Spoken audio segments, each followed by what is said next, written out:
Hello. We've returned to the rather unpopular state, Connecticut. I don't say that because, well, not to be a jerk, but that does seem to be the way it's playing out. But you know what? I pride myself, amongst other things, on being very thorough and being very goofy.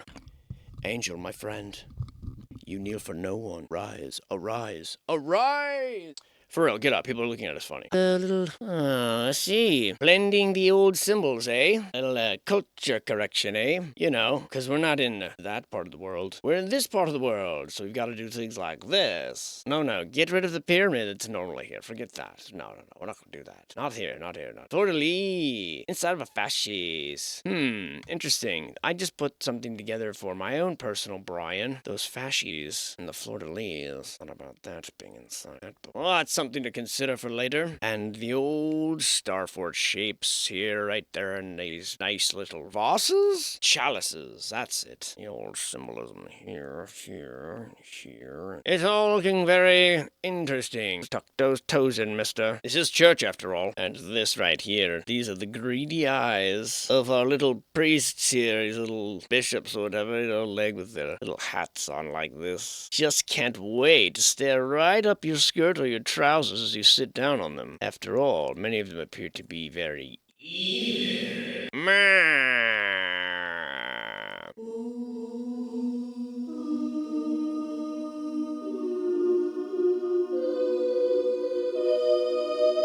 Congratulations, deputy for a day. You've all won the contest. Line up. Get your badge. Look at that, the sheep with the baton. Have you ever seen such a thing? Not in my day. Why, I never. This old church having the appearance of being rather painted over or modified in some way. Looking like some of the original trim is there, but much of it has been repurposed rather cheaply. As one would expect, were one to, say, inherit an old church building that needed to be sort of retrofitted with all sorts of things. That's what I would expect.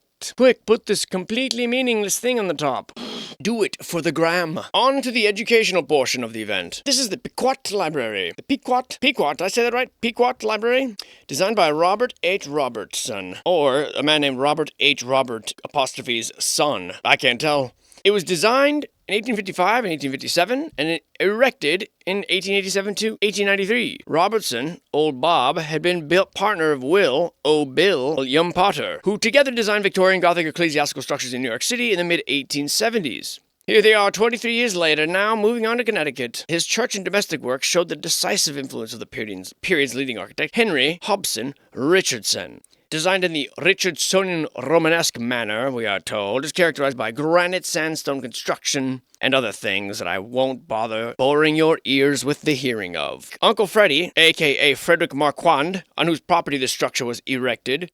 Here are some excerpts from the newspaper accounts in the Fairfield Advertiser. One of the takeaways here is the building was erected behind Monroe's house, completely hidden from public view, and not opened until 1894. Really? The secrecy surrounding the library's construction and the confusion of the town people is evidenced by the following newspaper accounts. Confused? I wonder why. And these articles state things such as, in 1887, I'll add, when the date of erection was just beginning, workmen are busy on the grounds of Mr. B. Monroe. They are engaged by the Fling Building Company, who have the contract to remove the barn and erect a certain building or buildings. One rumor says this is to be a new barn, another that a new library is to be erected there. 2 weeks later, we are informed on competent authority that Mr. E.B. Monroe is about to erect a library building in Southport to be built of long meadow brownstone and have a length of over 100 feet. The plans have been prepared by the well-known architect Mr. Richardson of New York. The building will cost, which is not true, from what we just read. So that rumor's false, dude. Here we have, exactly 3 months later.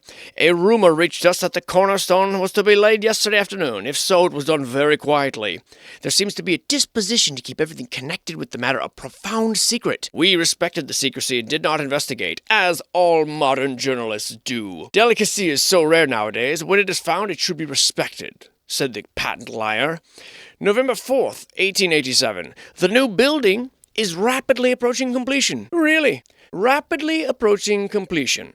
So let's get this straight. We have an architect named Robert H. Robertson, not to be confused with Harry H. Richardson, although they did confuse them by claiming that the former designed the building when in fact it was the latter, according to this survey. We are to believe that it took 6 years to build, from 1887 until 1893, yet the cornerstone is laid on July 15th, 1887, and by November, it's almost done. That would be 4 months, not 6 years. So the newspaper, what's it doing? I say it's running cover on this whole operation. We're going to respectfully not investigate, okay? We're going to just report on rumor, okay? What is this, New York Times 2015? Maybe journalists never had integrity. You hear that, journalists? I'm shaking my fist angrily at you. With good reason. We're told that Mr. Robert H. Robinson was born in Philadelphia, Pennsylvania, in 1849, receiving his useless liberal arts education at Rutgers College, graduated at the age of 18 from college, and began architectural training that year as an apprentice in the office of Henry Sims. All very believable. At age 20, he was a draftsman for George B. Post in New York City. Already, huh? Graduate college, go working as an apprentice, suddenly you're in New York City, working as a draftsman, as if it were just a hop, skip, and a jump away in 1870, which, by the way, 1871, he was already independent, and the Phillips Presbyterian Church in New York was his first commission. Bobby Bobertson joined force with William Potterson, with Billy Potter, in 1875, and together, under the confusing name of Potter and Robertson, they devoted their practice to designing Victorian Gothic college and sophisticated ecclesiastical structures. Keep in mind, Mr. Bobby is only 25 years old at the time. 3 years later, they had already built churches in Park West, Broadway 93rd Street, the Holy Trinity on Lenox and Union, the Theological Seminary on Park Avenue. Why, in 3 years, they built every goddamn church that this survey author could think of. And then they parted ways, and Bobertson and Billy Potter both established independent practices. What a young genius. So a lot of those young geniuses, you just keep just amazing. Robert H. Robertson, fashioning his work off to Henry H. Richardson, Henry Hobb Robertson, establishing the precedent. Here he goes, completing many a country city, a country and a city and a church house over the next 6 years later. Of course, the subsequent owners of the home, Mrs. Elbert Monroe, decided that the building was useless, and so she gave it to the Pequot Library Association in 1892. I don't understand. They built a library on the private man's land behind a barn, kept it hidden, and then later on, someone else bought it, but for the time it was allegedly even completed, since this is 1892, and they told us that it was built between 1887 and 1892, in memory of her Uncle Freddie, who during half a century resided on the spot, and Mr. John Perry makes an appearance, and suddenly it belongs to the government, by way of the Pequot Library Association. Down here, you have it listed as not being built at all by the Fling Building Company, but by the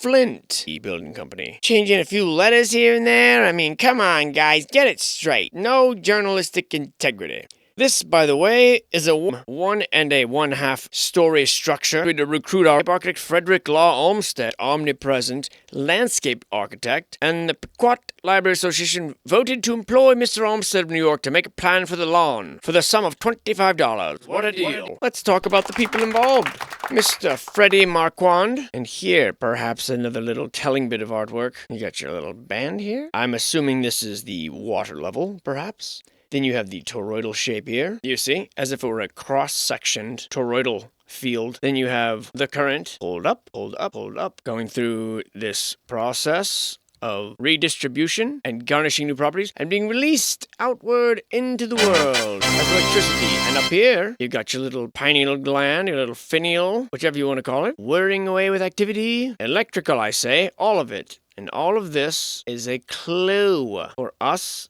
to understand what it all was for. A celebration/clue. Here's your little toroidal shape, or the wreath of eternity, whichever era you want to subscribe to. Great era, I said. And where was I?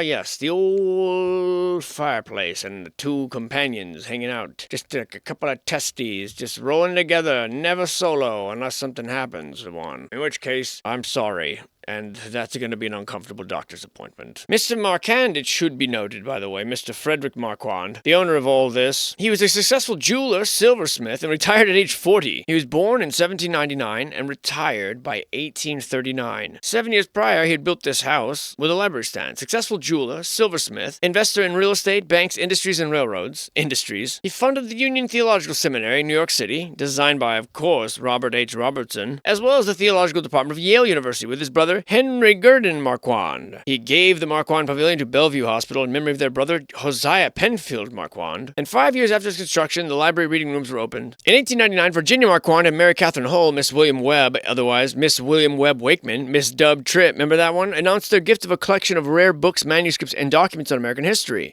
In short, a whole treasure trove of documents. Wow. Here's all the history of the area. Make sure you're very careful with it, or at least wait until you die, then you can change all of it. But do it in secret. No one should know there's a library back there. What is that story? So they can't really agree on an architect. They can't really agree on the building company, though they're similar. This same guy, Robert H. Robertson, just like Henry H. Richardson, Frederick Law Olmsted did the lawn. I mean, if I were to write a fake, overly embellished piece of literature about a property, I would write up something very similar to that, and then be like, oh wait, the stories kind of conflict, so we'll change Richardson to Robertson, and then lean on some local celebrities, and it's all done very secretly, and the library just happens to have donated to it thousands and thousands and thousands of manuscripts and local area history. And this library was completed in 1 year, but not open for the public for another 6 years. Like, the whole thing just stinks. Still perfecting their craft, I can tell, these tail weavers. Well, you've got a ways to go, boys. You're nowhere near California. Those motherfuckers can lie. This is the Southport Savings Bank. You'd be forgiven for not recognizing it as a bank. 1863, we're told, is the date of erection. Chartered in 1854. Building finally occupied 1865. Architect, no information available. That's a weird name. In 1956,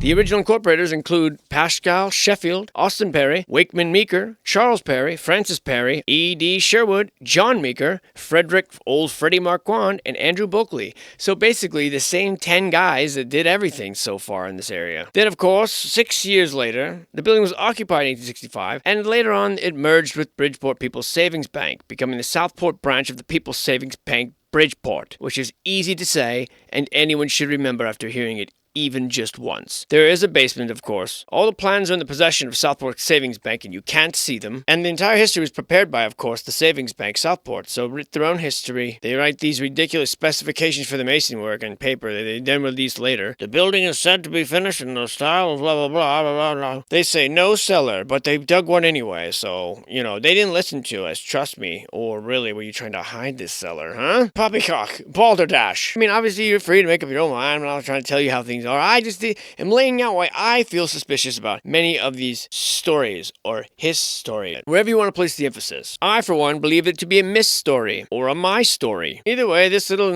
rather unimpressive little banker double, nonetheless is an important part of Bridgeport history. No doubt, many a good time was had here, and many a good pencil was sharpened. And, hold up. Well, what have we here? That's a furnace. That, my friends, is a fireplace. This little magical doorway here, a particularly ingenious design, has caused many a flailing arm, a shocked exclamation or yelp, documents displaced, and glasses knocked askew, as the unsuspecting pedestrian was sent sprawling to the floor by its completely ingenious design. We are forever beholden to you, dear door architect. However did you manage to get away with it? What we have here is the Sherwood Banks house. You goddamn tootin' it is. Jimmy, damn it, Jimmy. Better watch your mouth, boy, before I get to slapping on you. This little classic New England beauty, unprocessed field note material, meaning you can't look at it. But here's the backside for those that are really curious. And here's the door from the inside. And here is the tried and true. Here's the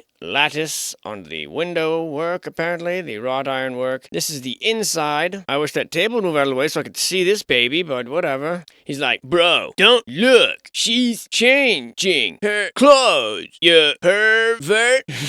Oh, that's a good idea. Never thought about doing that with those little wallet-sized pictures. Great use of space. This ionic columned masterpiece. This is, of course, the Francis D. Perry house. I say, of course, because these Perrys seem to be omnipresent in this part of the world. This is the one of two Greek Revival-style structures in Southport. The other, the Henry Perry House, was his brother's, and also erected in 1832. It is quite possible they were designed or built by the same person. Of course, because anything is possible, right? It's a wooden classical temple, a translation of the prototypical stone temple of Europe. Francis Perry was a prominent banker. Franker the Banker, they used to call him, and a devoted member of the Trinity Parish. Frank Perry was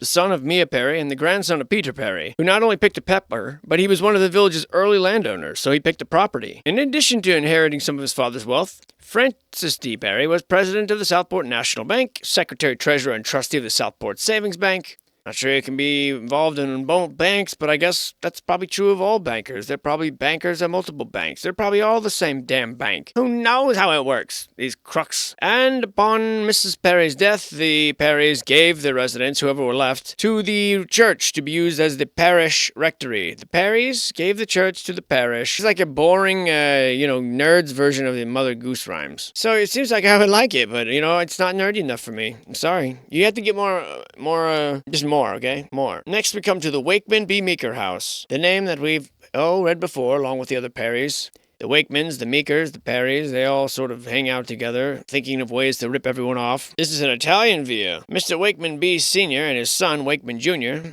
operated one of the most prosperous shipping mercantile firms in Southport. Yep, that's exactly right. If that was your guess, you were correct. A prosperous shipping merchant was Wakeman B. Meeker, which is not advice, that's his name. In 1832, he acquired the old Bulkley residence. And along with Simon Sherwood, Wakeman Meeker built a wharf and 3 warehouses. Organized a shipping firm. They owned 3 schooners and 7 sloops. They dissolved mid-century. And this is the kind of stuff they did and the places they lived. This is the kind of fireplace they had, which made me extremely jealous when I first heard of it, or saw it, which was just now. It's never too late to admit that you're jealous. That's a famous quote, probably. Connecticut Bank. That's what we're looking at here. I know you thought it was another Wakeman house or Perry house. Well, in a way it is. I mean, since the field notes for this are unprocessed and have been since the 1970s, it's highly doubtful that they'll ever be processed. But this was built in 1833, we're told, one of the earliest brick structures in Southport, surviving. In January 1832, the Connecticut Bank of Bridgeport was given a provision that within 3 months after it began business in Bridgeport, they must open a branch in Southport. So they purchased the property, and that same year, obviously within 3 months, erected this brick structure. Totally believable. Then in 1833, they built this structure in 3 months. And I find this brick foundation to be rather interesting. It's built on top of that or what? In fact, in 1887, Jeremiah Sturgis and Jonathan Bulkley were the president and cashier, respectively. It became a member of the national banking system in literally no time, and eventually dissolved and merged into the Fairfield Trust Company. This building, with the entirely pointless little cupola up here, that everyone would have agreed was a complete waste of time and energy and funding, if they didn't know that it's secretly used to perform some sort of function. But we're supposed to believe that we're dumber and smarter than everyone else that came before us, and so being dumber, I'm not suspicious of it, but being smarter, I totally am. Wrap your head around that one. Here we have the Gurdon Perry house. Perrys are everywhere. Can't get rid of them. They're like a bad penny. There's no information about this bad boy. We'll just have to look at it. Substandard fence for the times. Excellent little fireplace, friends, but being misused clearly. The banisters, very fine. I like the split oven plan here. No building date, no architect date, no information. And here are some random boats to distract you from that lack of information. Hard to say if the surveyor here just got distracted with the boats or what. But this is the Southport Harbor. There he is, taking pictures from the comfort of the grassy knoll behind these bushes so no one can call him a creepy perv. I know how that feels, bro. I mean, Jimmy, we'll fix that one in post, won't we? Okay, thanks. Counting on you, bud. Don't embarrass me. You know I don't watch these afterwards. The trust is real, Jim. And this one has no information at all about it. Period. End of sentence. Full stop. Whatever. I'm sure they lined these boats up just for the freaking cameraman show-offs. Unless there's like... Wait, that's like that. Oh my god. Like there's a ghost Scoob. Well, we're told it's the protected narrow waterway. And just like that, the ghost boats were gone. Find out next time. Here's the map of the area. We're told it's not to scale, and it looks like they left you all a very personal message. I don't know what you did to piss this map off, but it doesn't seem very happy with you. If you want me to say something in return, I will. Just let me know in the comments. And there's something I've never said before. This is the Barnaby Sturgis house. Who could forget a name like that? I'm sure you have never heard it before, as I haven't. Or you would. We're told this is built sometime between 1784 and 1800. No one's really sure sure. We just know that the Mirror totally ripped off Wheel of Time with its serpent eating its tail thing. And by the way, for the purpose of disambiguation, I'd like to say not the Wheel of Time show, which I refuse to watch, but the Wheel of Time series, the book series by Robert Jordan. And still to this day, even though you may not be into fantasy, or you may not think you're into fantasy, as I didn't, that still to this day remains to be, to me, obviously a very personal opinion, to be the most emotional series of books I've ever read in my life, and probably ever will read. It's very long, it drags a bit, but the payoff is so completely rewarding that it will change your life. And this I stand by. I'm a richer person having read those books. And shame on whoever sold the rights to the television show to Amazon. Just saying. That's pathetic. Robert Jordan be rolling around in his grave. Show me where he's buried. I'll prove it. This permanent Halloween decoration is original to the home, we are told. Well, in this case, we are told by my brain, who then told my mouth to say it. My mouth totally did. But there's no factual evidence of it ever happening. But speaking of Sturgises, this is the Henry Sturgis house, not the pole. The whole thing. The whole friggin' thing. The whole shawled kit, cam, and caboodle. The whole piece of Victorian beautiful goodness, the whole pastry. And what a pastry. Unfortunately, like many of the properties in this area, the field notes didn't get any airtime or publication, so I don't got any behavior. I'm assuming this is Henry Sturgis. It looks like a Henry. We do know it was built in 1808 somehow. Somehow we know that. But, you know, we're gonna have to take their word for it, because they offer nothing in the way of information. Nothing! Oh, Captain Whiting's house. I can see where this is going, can't you, sir? Oh boy, wouldn't you believe it? The old Captain Whiting. The old sea captain and also engineer who designed the suspension bridge. That's correct. He sent a model of the bridge to Russia, and a copy of the bridge they erected based on the model over the Neva. As in, that never happened. But it makes for a good fiction, doesn't it? Oh, good old Captain Whiting. Good old Captain Whiting always spins a good yarn, doesn't he? And these fireplaces of the day just make me really look at mine with a deep sense of shame. And I hope they feel it and are embarrassed. You hear that, fireplaces? Like mine, this one sadly was rudely abused by having wood burnt inside of it. Oh, I had to give it a tender power washing, I did. And some gentle restorative techniques that I won't reveal here due to the fact that they're boring and unimpressive. Unlike Captain Whiting, engineered an entire bridge and gave it to Russia. Somehow Russia heard about it in like year whatever this place was built. Let me check the note real quick so I can think of continuity and provide something relevant of information on this place.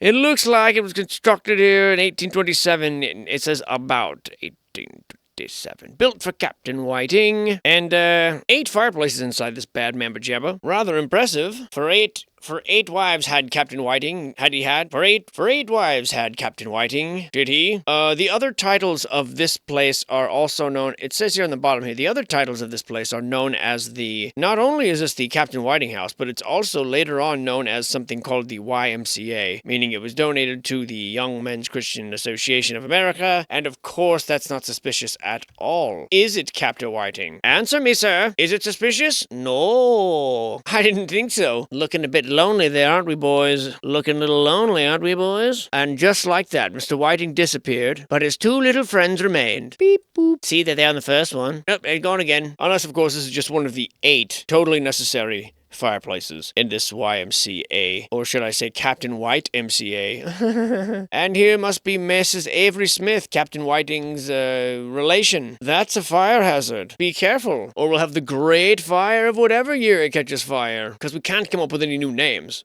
That would break the continuity of our fake history. And these doorways seem entirely too practical for my liking. No, for after all, everyone appreciates a good leg sprain when exiting a building. Look at Mr. Custard here. Take a stand, says I, General Custard. Ridiculous. Well, it's such a cool reference. General Custer, what a guy. Great job, Newsweek. Now tell us how racist we all are. I only want fines on half the home, Richard. That's what it did. Okay, I'm just saying. This here's a railroad freight house, and I'm afraid I don't have data one piece of data,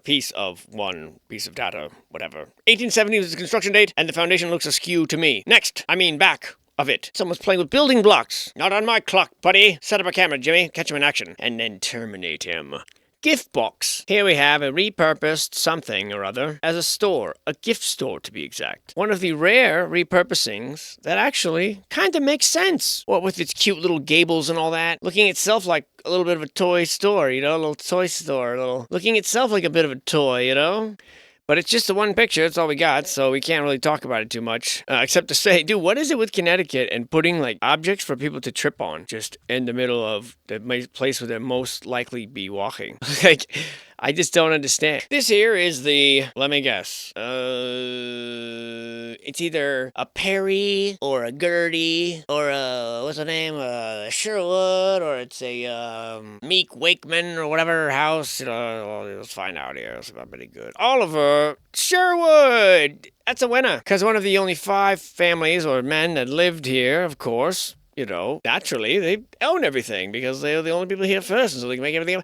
Architect designed by Westchester architect Billy W. Kent. William W. Kent. What is it with William Wallace Wakeman and William triple dub with architect William W. Kent. Dub Kent. So double dub Kent in 1892. In keeping with contemporary stylistic trends, we are assured. In this case, we also have the token classical Palladian window, and you know, this whole protected veranda here, and all this very wonderful and very modern submerged level underneath, which is totally feasible in these times. 1892, it was erected. The Southport Chronicle newspaper, however, the next sentence reads, reported in 1895, March 22nd, it is understood that weather permitting, ground will be broken for this new house next week. So it's erected in 1892, yet ground will be broken 3 years later? Get it straight, you frickin' fake frauds. Then on May 5th, again, 1892, the Southport Chronicle newspaper says that the, quote, the frame of O.T. Sherwood's new house was raised last week. The architect, we're told, was Mr. Dub Kent, William Winthrop, born in Bangor, Maine, the son of Henry Mellon Kent. He received his secondary schooling at Phillips Academy and collegiate training at Harvard. After his graduation from Harvard in 1882, he entered the office of course, Henry Hobson Richardson. During his apprenticeship, the young architect supervised the construction of the Hay Adams House on Lafayette Square in Washington, D.C. Kent was associated with his brother Edward, who had an architectural practice in Buffalo, as well as a tenure with Richardson. Together they designed the Jewish Temple, Beth Zion, the W.O. Chapin Building, the First Unitarian, all these Buffalo buildings. And upon Edward's death in 1912, a victim of the sinking of the Titanic, shocking, William joined the New York architectural firm of Jardine, Kent, and Jardine. Sounds like he was a founding member, not just a joiner. He also built the New York Cathedral, St. John the Divine, designed many civic buildings in Bronxville, 2 Carnegie libraries, and after he retired from practice, he wrote a biography of Baldassare Parisi, a 16th century architect, and a book on the history of ornament. In 1892, 10 years after his graduation, and some point, at the same time as he was working with Henry H. Hobson, but except not with him, he was given the plans, he was given the commission for this place, somehow, even though he was living in New York at the time. Mr. Kent is the supervising architect of Charles Soysmith's house at Greens Palms, we're told, something that wasn't mentioned at all in this particular biography, and Mr. Sherwood's selection of plans from his office is proof that the new house will be all that can be desired architecturally. Mr. Dixon, the builder, is now completing the home of lawyer H. H. Wakeman. At some point, this property was given to Ellis S. Pepper, the receiver of the National Bank, then at which point it was handed from Ellis Pepper to Virginia Perry, then from Virginia Perry to Walter Perry, from Walter Perry to Margaret Hall, and from Margaret Hall to Frank Yonner. Yawn being the verb most likely taken after that paragraph. And it seems like these guys were just writing newspaper stories to match the ridiculous crap. Seems like these guys were just, oh shit, all that. And it seems like these guys, you know, and I mean, I know obviously the point of this is to be skeptical. The point of this survey review is to kind of point out the ludicrous nature of a lot of these stories. So yeah, I'm going to be skeptical. I mean, I'm going to be skeptical that, because what it seems like to me is, you have a couple families, just like everywhere, you have a couple groups of people that have moved in and co-opted these houses, the ones they wanted, and set themselves up nicely, and then sort of doctored the newspaper to match the history later on, pulling names of famous architects that were just used by deep state people everywhere. I mean, there's no way that this... that's what I get the sense, I get the overwhelming sense that these were just, each family, like a Mr. Sherwood gave it to Mr. Wheeler, Mr. Wheeler to Mr. Wakeman. They all work together and they're all buddies and they all intermarried, and that's exactly what people suspect is going on in the world at large. A handful of people who were just there first, no matter who you are, whether you believe in the mainstream story or not. The Christopher Columbus types and these explorer types, they were there first, and they won whatever happened beforehand, and they fabricated the history, or they wrote people out of history, or they stamped them out of history. Regardless, regardless if you believe in alternative versions of history or not, we would all agree that the Native Americans and their history were completely stamped out. We can all agree that we do not fashion our current understanding of this country's history by what the Native Americans say. They say things that are wildly different from what we impose. But why do we accept them as truth? But either way, we both agree that the Native Americans were pretty much vanished, subjugated to irrelevance, pushed to the fringe, if not massacred outright. That is a universal truth agreed upon. And these little stories are just refinements of this. That's what I think. Unless you think it's possible that in these early times, some maniacs, these Quakers and Puritans, are going to not put Jesus up here. They're not going to put crosses up here. They're going to put pagan gods or Norse and mythological gods. They're going to put a mythological phoenix figure up here on these. They can exalt to their highest glory on these buildings, styles and religions and gods and themes that were not theirs. And that's what we're supposed to believe? Okay. Well, I think that story sucks. And I'm an adult and a thinking person. I do not. And after the way the news has treated this world, the past, as far as I can remember, they're not to be trusted. And since the current media, the current news, doesn't match what's currently happening, they're lying in our face every day about certain events happening in the East, certain events that happened here, concerning our own governmental processes. These events, in the way they report them, are repeatedly, testably, absolute inaccuracies, if not complete outright deceptions and lies. This will correspond with the textbooks of the future, and so I don't have any reason to believe that there was a sudden shift in the dynamics and the journalistic integrity or the altruistic nature of these, benevolent governmental or bureaucratic processes. I have no reason to believe that there was some takeover or infiltration over time. But rather, I have every reason to believe that they've always been this way, set up from the beginning to lie, to disseminate false information. That is the point of them. And the point of them is to get the general public to believe in this line of thinking, to be part of the club, to be part of the popular kids at school, to become teachers, to propagate the lie ourselves. So long after the initiators have died off, we still kick it down to our kids and exclude exploration from schools. We downplay curiosity. We give test-based curriculums and say, no, that is not the answer. And then later on we'll tell them, well, history is up to interpretation. Well, if it's up to interpretation, then it's up to the individual to go through the materials and interpret it, rather than take the interpretation set out for you by people from hundreds of years ago that we're going to make reference to as being not only backwards, not only do we call them backwards socially, inept technologically, completely behind us in every way, and what we are is a progress from them, yet we're going to take their version of events and their stories, and they had it more accurate than you can do today. Even though you have more access right now to more historical documents than anyone in the past ever has, ever. Yet you are not allowed to form your own opinions. You are not allowed to read through all these documents that you have and they didn't. You are not allowed to look at the photographs that you have and they didn't. You are not allowed to gather information and make up your own version of events. Interpretation. You're not allowed to interpret your own version of the events. You're not allowed to read between the lines, as all good historians do, and put the pieces together. Now, why? Why aren't you allowed to do that? Is there a type of school that you can attend that encourages this sort of research? Not that I'm aware of. Usually this type of talk will get you thrown out of universities or your book tossed out of the library. Historians, it appears, are really just master regurgitators. They're to take what they're already told, slightly refine it, make some educated guesses that fit systematically within, to not question what came before, except in matters of, morality or social acceptance or social behavior or social knowledge or the understanding of gender roles or the understanding of familial roles. No, they had all that wrong. But the history and the chronology, they've had it perfect. So perfect, how dare you even challenge it? If you do, you're a radical, and you'll be defrocked. You'll be cast out of the university in shame. And of course, if you spent the majority of your adult life in this upbringing and paid thousands of dollars and all of your bedfellows and drinking mates are all from the same line of thinking, it's very unlikely that people step out of line. Of course they do, and they're tossed to the curb, and their name cast in irrelevance or obscurity, or the publishers refuse to publish them. Is it not possible that this system has always been designed to propagate this? Is it not possible that we ants following the ant before us to the honey pot and back again, not realizing that just that the honey was placed there, The massive lake of honey is just over the ridge where we're not allowed to go because the soldiers protect it based on not disturbing the soil due to delicate creatures that live there. Though the evidence that would run contrary to that type of actual genteel care is in the fact that we trample and stamp species out of existence at alarming rates everywhere else, but not there, damn it. And we all just buy it. We all just march along and don't say, you know what? Nobody owns these international waters. What is this treaty all about? Why aren't we allowed to go south? Why can't I just fly my own frickin' dirigible out into the ocean if I want? Maybe it's a very complex form of suicide, huh? Maybe I want to take a hot air balloon out there and just drown in the ocean. Is it not my right?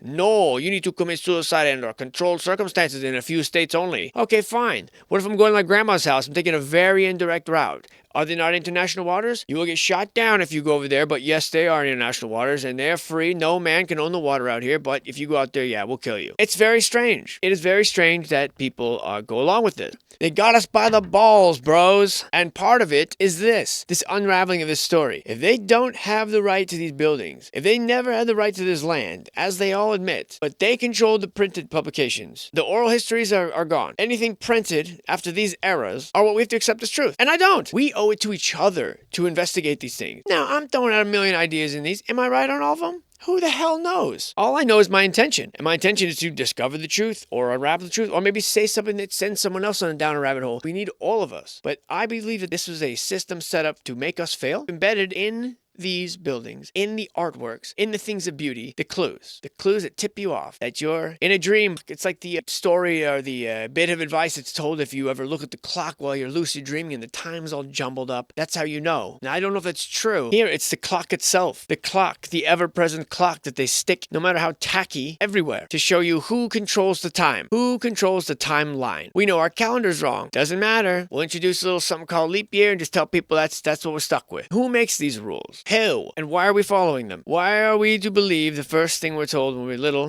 And then, because, or at least in the Western culture, we've adapted this story about this, this Santa Claus character, which at some point, as you're coming of age, you will determine is a falsity put forth by your parents. So what's the difference between that and, the other god they're telling you about? Maybe that one's made up too. And so you don't really trust your parents, inherently as a young age. That's a convenient little collectively cultural custom that we've adapted. I wonder where that came from. The whole Satan Claus and the whole Easter Bunny, the whole Ishtar Bunny, the whole thing is a mockery. And we have been fools. It's okay to admit it. All of us have been fools. And the noose is drawing close. If you recall, in the past there was quantum computers. There was just chatbots. Now it's all AI. That was fast. Suddenly we're allowed to use the term artificial intelligence, and everyone looks around and says, okay, well, that's what it is then. Yeah, AI, okay, yeah, we can use that. I didn't think that we were going to use that. I thought it was a little sketchy term, but I guess the public is primed for it, so here we go. AI everything.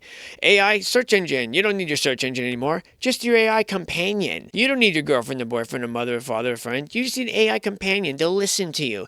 They're infinite well of knowledge. It's your Jarvis to your Iron Man. It's going to control, and you're going to trust it eventually. You're going to trust it with your secrets. You're going to trust it to be giving you the truth, and it's going to be building a profile on you based on everything you tell it. And in essence, it is your replacement. It's your teacher, your sculptor, your groomer, and eventually your replacement. And we are actively going this way. We all know that these devices are not good for us. We know that what they're doing to a social fabric of our world. We know what they're doing to our eyesight, to our social skill, to our children. We know what they are doing to us in general. We know they're taking pictures of us. We know they're gathering our fingerprints and our retinas and all of our information. And we know they're selling our information, and yet we still use them. Not only that, but now these institutions are drawing that news close. You gotta have a cell phone now to pay a bill. You gotta have a cell phone now or to log into your Gmail account or whatever it is. You have to have a device. They send you the code word. Why are we okay with this? Who are the people implementing these rules? I'm pretty sure that these things were not voted for. This is not a democratic process by any means at all. These are little kings and these little bureaucracies writing millions of laws. We don't even have a government agency that gets rid of laws. I remember the Trump administration imposed something that for every regulation in certain industries, where for every new regulation, they needed to get rid of 2 old regulations. That is the kind of thing we need. But no one introduces these ideas. And when we do have people that do them, then no one knows about them. Because the media is the loudest voice, and we've given them that opportunity. We've given them the speaker. We've given them the ability to reach us at any freaking time they want. It's in our hand. You open up your browser. No matter how many times you change your homepage, eventually you'll look up and find that Yahoo or something is your new search engine. And when you open your browser, you'll suddenly be bombarded with Bing and Microsoft bullshit articles. They are working overtime, all the time, every second of the day, to gradually subdue all of us. Even if you think you can escape the clutches of this, a lot of people alive right now probably will. But it ain't about us, is it? No, it is not. It is about the ones that come after us. That's what it's about. And those kids, born.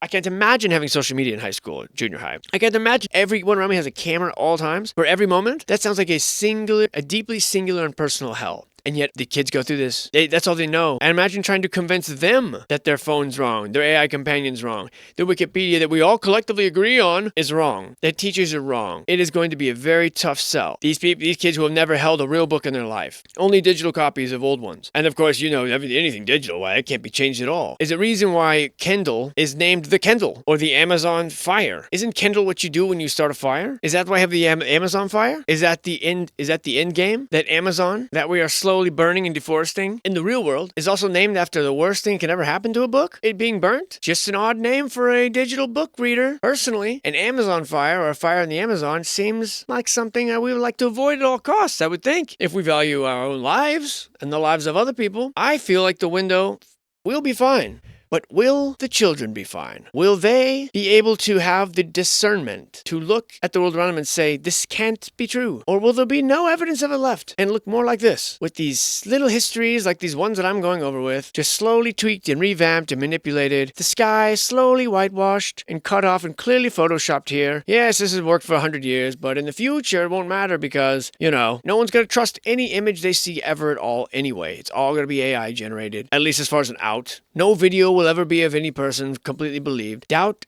skepticism, mistrust everywhere. Don't trust your eyes, your ears, anything you can do to promote this. And it is a scary thing when you look at it in these terms. I know I'm a very positive person usually and very optimistic and kind of can make light of everything. But the heaviness, that's the sinister heaviness that lies underneath all of this is to me a very real issue. It's very important. And it's why I actually do this. I don't actually do this just to have fun. I don't actually do this because I think that this is the most interesting subject matter ever. I do this because I don't know anyone else doing it in this way. I do it because I've learned so much more about the world and the country I live in and people in general from these surveys, from these old documents, version of the official story, no doubt manicured and completely edited to make me believe certain things. There's no escaping that. So I do this because I think it's important that people are not afraid to challenge the narrative. I do it because it's important, and some people don't have time. They actually have kids, which I don't have time to go through these the way I do. They don't have time or the ability or the drive or the curiosity or the energy or whatever it is. Whatever it is that motivates people, they have it for something else. And I applaud that. But there's only one. We're all different. We're all unique. But this is for us collectively, that it may even just light a spark in someone, a spark of doubt or uncertainty, or a spark of inspiration to go look at some of these things yourself. Because I truly feel we are the last vanguard in this era, and that's not taking anything away from anyone else. We are born in a unique time where we remember some of us before the internet, and then we're already seeing the end of the internet. We saw the freedom of it all, and we saw the false flags and the slowly erosion of that. We saw the rejoicing and the celebrating of all the independent sovereign nations after these wars, and then the immediate regrouping and reforming these homogenized states and this groupthink. And above all else, we are still existing in a time where legal freedoms for this electronic information is still in the works. It hasn't been decided. The path we're on, it will be decided against us. But we here now have a chance to archive the things that they told us, a chance to archive the books from history, a chance to light new torches and wave them in the air and say, we're not having it. Now is the time that we need to unite, and not unite in something that is certain, but unite in the belief of that each other. Not unite behind a certain truth, but unite in the universal search for truth before the crowd breaks, before it's lost forever, overwhelmed by the fabric of the past. It can be a very tough, almost unchoosable pill, and I don't think it's for everyone. Despite all the joy that I'm able to, and the mending that I'm able to do to my own spirit in order to keep a positive outlook, it's a desolating discovery to know that all the glory of this enchanted world, which I thought we were a part of, was all some sort of facade. To then come to the belief that I can never again believe in its reality. It's a very sickening discovery to know that through a bit of magic and playing of emotion, could we find somewhere dark and strange and in the complicated webbing, somewhere buried in the glory and in the grime, somewhere in the rust and the waste of the factories and the industries that are twisted and scattered everywhere, somewhere in the multitude of confusion illusion and the grasping at life, somewhere in there is a savage, broken, hungry, terrific drumbeat that pulses through the blood. It's uniting, it's indestructible, it's everlasting, and it's buried deep in the sordid histories that are meant to bewilder, that are meant to beguile.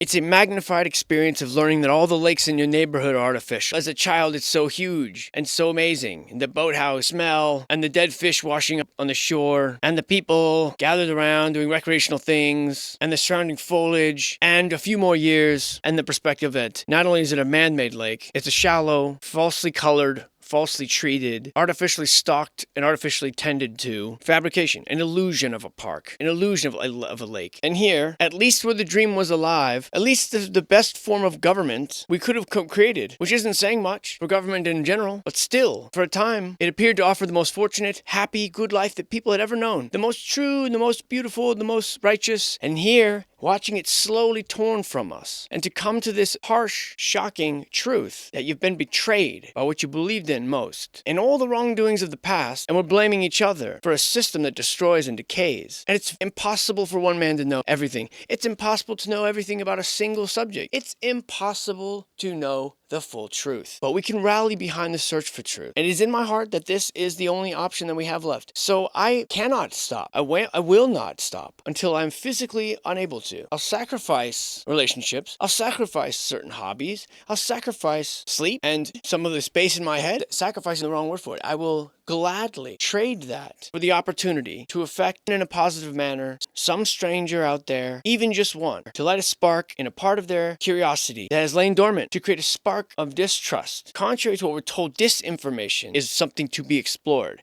Disinformation is something to be illuminated, to find out who and what are the sources behind this misleading, not just passed off and offered up freely as knowledge, but forced into your head as the only truth, the only knowledge. To shed light on this, that is the glory, that is the point of my ongoing expose and series, utilizing, in this particular case, the historic American building survey. The tangent came from nowhere and from everywhere at once. I apologize for getting so sidetracked, but I do not apologize for the sidetrack. Good day, sirs, and I'll see you soon.